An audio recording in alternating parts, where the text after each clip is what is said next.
The most poignant example I can give you is the time we had a flat deadline to implement the Federal Reserve's requirements for the advanced internal ratings-based approach under Basel II for our institution.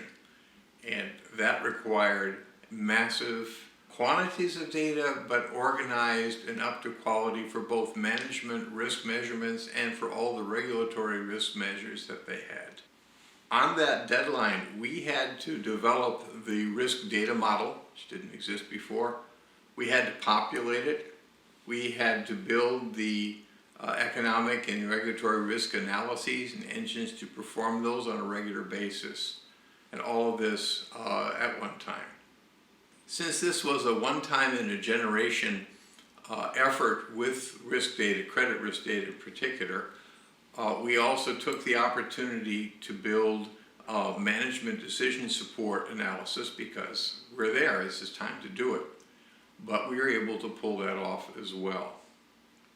As the functional lead for the entire project, we ended up building an enterprise credit risk data warehouse that was handling over 500,000 new data points about a wholesale portfolio every business day. I'd like to sum up by giving you a sense that if you've gone through a project as intense, as varied, as demanding as this one, it teaches you things you really can't learn any other way. It is a fact that the very capable technology project managers that were helping us on a consulting basis on this project told me afterward this was one of their favorite projects because it worked. Things came together. And that kind of experience is basically irreplaceable.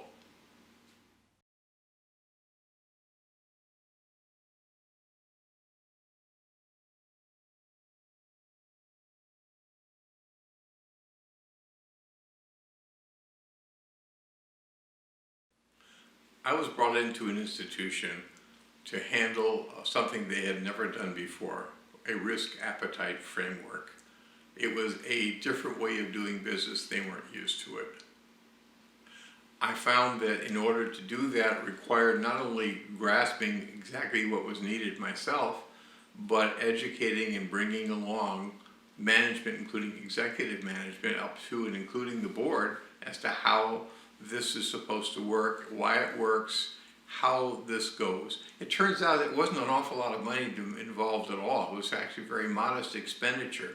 What was the hard part of that project was changing the way people do their business. You know, the risk appetite framework was a new way to communicate risk between the board and executive management. And it had never been done before, but now it is working, it continues to work. We got there. Well, thank you for watching. If you'd like to know more about us or our capabilities, if you'd like to get in touch, please contact us at our website. Thank you.